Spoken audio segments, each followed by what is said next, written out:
Perjalanan di dunia tentu saja akan menemui lika-liku kehidupan.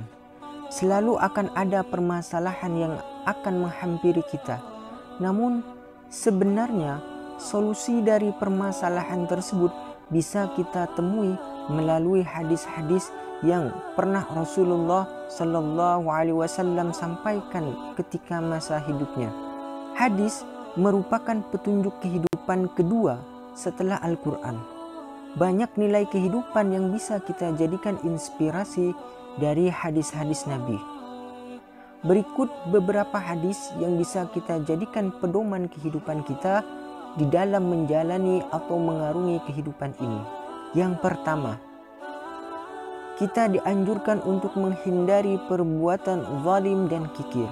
Rasulullah Shallallahu Alaihi Wasallam bersabda, "Waspadalah terhadap perbuatan kezaliman, karena kezaliman adalah kegelapan di hari kiamat. Jauhilah kekikiran, karena kekikiran telah membinasakan orang-orang sebelum kamu, mengantarkan mereka kepada pertumpahan darah di antara mereka dan menghalalkan segala cara." Al-Hadis. Yang kedua, perbuatan-perbuatan yang akan mengantarkan kita kepada surga dan kepada neraka. Rasulullah Shallallahu Alaihi Wasallam pernah ditanya tentang sesuatu yang paling banyak memasukkan orang ke dalam surga. Lalu beliau menjawab, takwa kepada Allah dan akhlak yang baik. Beliau juga pernah ditanya tentang perkara yang paling banyak mengantarkan orang masuk ke neraka. Lalu beliau menjawab, mulut dan kemaluan.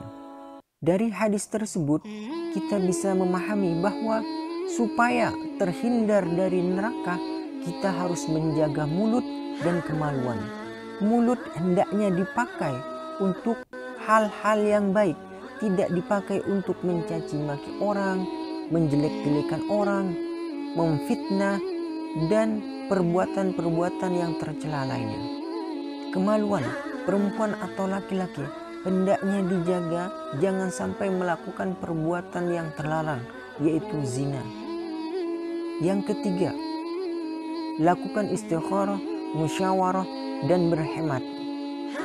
Dalam sebuah hadis dijelaskan, tidak akan kecewa orang yang istikharah, tidak akan menyesal orang yang bermusyawarah, dan tidak akan melarang orang yang berhemat.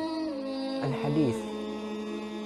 Yang keempat, menjaga makanan.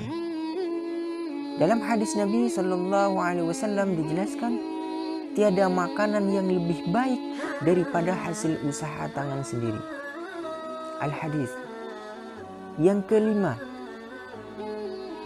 jika berpuasa niatnya harus benar.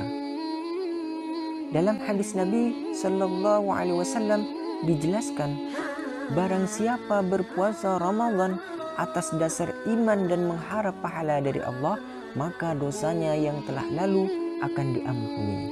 Al-Hadis. Yang keenam, Allah akan menghapus dosa orang yang terkena musibah. Di dalam hadis Nabi Shallallahu Alaihi Wasallam dijelaskan, tidaklah seorang muslim tertimpa kecelakaan, kemiskinan, kegundahan, kesedihan, kesakitan, maupun duka cita, bahkan tertusuk dari duri sekalipun, niscaya Allah akan menghapus dosa-dosanya dengan apa yang menimpanya itu.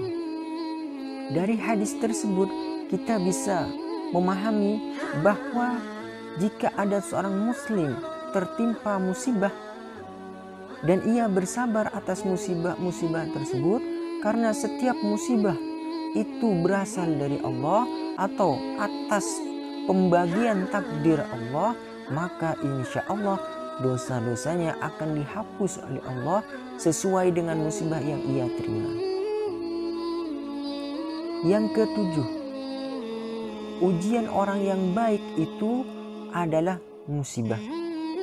Di dalam hadis Nabi Shallallahu Alaihi Wasallam dijelaskan, barang siapa yang dikehendaki oleh Allah menjadi orang baik, maka akan ditimpa musibah kepadanya. Al-Hadis. Dari hadis tersebut kita bisa memahami bahwa jika ada seorang hamba yang ingin dijadikan lebih baik oleh Allah atau ingin diangkat derajatnya oleh Allah, maka Allah akan memberikan ia musibah sebagai ujian kepadanya.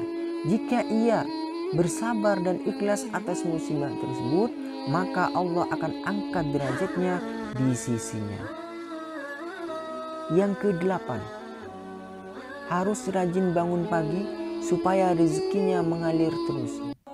Dalam hadis Nabi SAW dijelaskan, bangunlah pagi hari untuk mencari rezeki dan kebutuhan-kebutuhanmu.